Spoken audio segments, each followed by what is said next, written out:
Hello दोस्तों, epic वाणी में फिर से आपका हार्दिक स्वागत है।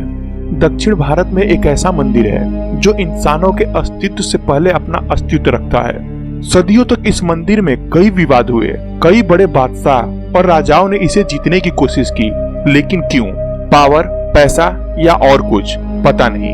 भारत में कई ऐसे मंदिर है जिसका इतिहास एक सवाल पर आकर रुक जाता है, लेकिन इस मंदिर का इतिहास एक ऐसे दरवाजे पर आकर रुक गया है। इस दरवाजे को जिसने भी खोलने की कोशिश की वह मारा गया। यहाँ तक कि सुप्रीम कोर्ट के जिस जज ने इस दरवाजे को खोलने का ऑर्डर दिया था उनकी भी डेथ हो गई।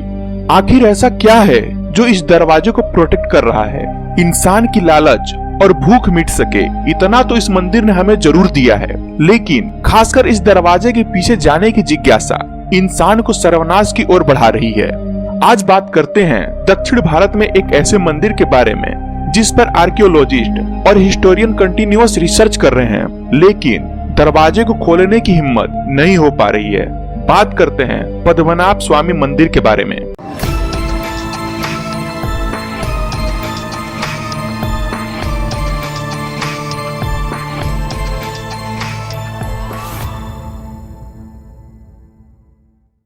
विष्णु भगवान का पद्मनाभ स्वामी मंदिर बहुत ही खूबसूरत है।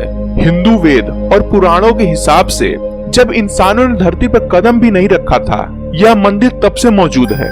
आज यह पद्मनाभ स्वामी मंदिर जैसा दिखता है वैसा नहीं था। इसे 18वीं सेंचुरी में त्रावणकोर के राजा ने बनवाया था और जैसा स्ट्रक्चर मंदिर का हम देखते हैं वह उन्होंने ही दिया था। इस मंदिर के रिचुअल को संभालना आसान काम नहीं है, इसलिए आजादी के बाद जब इंडियन गवर्नमेंट ऑलमोस्ट सारे मंदिरों का पोजीशन ले चुकी थी तो उन्होंने इस मंदिर का पोजीशन नहीं लिया। उन्होंने राजा मार्तंड को पद्मनाभ स्वामी मंदिर को संभालने के लिए दे दिया और आज भी उन्हीं की फैमिली ट्रस्ट इस मंदिर को संभालती है। त्रावणकोर के राजा को जब यह लगा कि उनका राज खतरे में जा रहा है और भविष्य में इसे रिबिल्ड करने की जरूरत पड़ सकती है, तब राजा ने इस मंदिर के तहखाने में बहुत सारा गोल्ड छुपा कर रख दिया। इन तहखानों के दरवाजों को खोलना कोई आसान काम नहीं था। इनका अनलॉक पैटर्न बहुत ही डिफिकल्ट था। राजा का आदेश था कि कोई इन दरवाजों को नहीं खोलेगा। स्पेसिफिक 7 अलग अलग तहखानों में गोल्ड और बाकी कीमती वस्तुएं रख दी गई थी, लेकिन राजा के आदेश की वजह से इन दरवाजों को खोलने की हिम्मत कभी किसी ने नहीं की। रिसर्च एंड फाइंडिंग के लिए 2011 में सुप्रीम कोर्ट ने स्टेट गवर्नमेंट को यह ऑर्डर दिया कि आर्कियोलॉजिस्ट और हिस्टोरियन की मदद से इन दरवाजों को खोला जाए। पहले एस्टिमेट तो यह था कि इन तहखानों में से तकरीबन 2000 से 3000 करोड़ की रिकवरी होगी, लेकिन रिकवरी अमाउंट ने सबके होश उड़ा दिए। यह 1 लाख करोड़ से भी ज्यादा की रिकवरी हुई थी। इन तहखानों में 1,02,000 ऑब्जेक्ट मिले थे। बड़ी बड़ी महाविष्णु की मूर्तियां, बोरी भर भर के हीरे जवाहरात, सोने के मुकुट, चेन, क्वाइन और ऐसे कितनी चीजें मिली थी जो सबको हैरान करके रख दिया था। 6 दरवाजे को किसी तरह खोल दिया गया, लेकिन जैसे ही 7वें दरवाजे की बारी आई तो सब लोग रुक गए, क्योंकि यह दरवाजा बाकी दरवाजों से अलग था। यह दरवाजा बड़ा होने के साथ साथ बनावटी रूप से भी ऐसा लग रहा था कि जैसे वह सबको वार्न कर रहा हो। दरवाजे के पास लिखा हुआ था कि इस दरवाजे को खोलने की कोशिश करने वालों के साथ बहुत कुछ बुरा हो सकता है, उनकी जिंदगी बर्बाद हो सकती है, तो इस दरवाजे से दूर रहें। इस दरवाजे पर 2 नागों का स्ट्रक्चर बना हुआ था जो ऐसा लग रहा था कि इस दरवाजे को प्रोटेक्ट कर रहा हो। हैरानी की बात तो यह है कि लकड़ी की यह दरवाजे पर एक भी लॉक नहीं है। इसे मंत्र उच्चारण से बंद किया गया है, तो इस दरवाजे को खोलने के लिए कोई फिजिकल चाबी तो है ही नहीं। 6 दरवाजे को खोलने पर इतना सोना और पैसा मिला था, तो 7वें दरवाजे को खोलने पर क्या कुछ नहीं मिल सकता। यह क्यूरियोसिटी में लोगों को जान गंवाने पर भी मजबूर कर दिया। जिन लोगों ने इस दरवाजे को खोलने की कोशिश की वह मारे गए।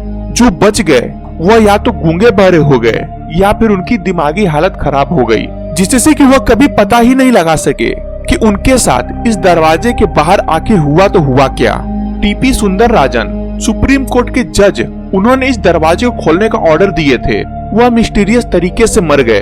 बहुत सारे हिस्टोरियन और नॉवेलिस्ट अपनी किताब में यह बताते हैं कि 1910 से लेकर 1932 के बीच जब वह इन दरवाजे को खोलने के लिए पास पहुंचे तो वहां पर सांपों का एक बहुत ही बड़ा झुंड था जो उन्हें देखकर अटैकिंग पोजीशन में आ गया, जिससे यही पता चल रहा था कि वो इस दरवाजे को खोलने नहीं देंगे। नागपाश मंत्रों से यह दरवाजा बंद किया गया था, पर कहा जाता है कि यह दरवाजा सिर्फ गरुड़ मंत्रों से ही खुलेगा।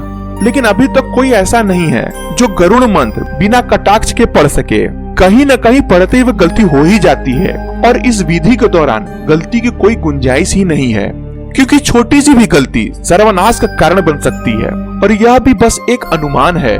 साधु और विद्वानों का यह कहना है कि इस दरवाजे के पीछे जहाँ शेषनाग हैं, जो कल्कि अवतार के साथ एक बहुत ही अहम भूमिका निभाएंगे।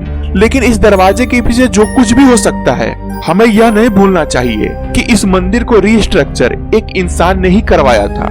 हो सकता है कि इसके पीछे उतना ही सोना हो, या फिर कोई ऐसा ज्ञान हो जो त्रावणकोर के राजा किसी को नहीं बताना चाहते थे। कहते हैं यह दरवाजा जहाँ तक किसी और दुनिया में भी लेकर जा सकता है। मल्टीवर्स की बात हमारे वेद और पुराणों में बहुत ही क्लियर बताई गई है, लेकिन मल्टीवर्स के मिस्ट्री के बारे में हम किसी और वीडियो में बात करेंगे।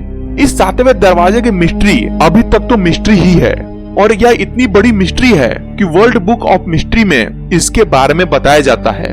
तो दोस्तों, आपको पद्मनाभ स्वामी मंदिर के इस दरवाजे के बारे में क्या लगता है, हमें कमेंट बॉक्स में जरूर बताएं। और वीडियो पसंद आई हो तो वीडियो को लाइक जरूर करें, और इसी तरह के वीडियो देखने के लिए हमारे चैनल को सब्सक्राइब जरूर करें। तो मिलते हैं आपसे एक नई मिस्ट्री, एक नई वीडियो के साथ।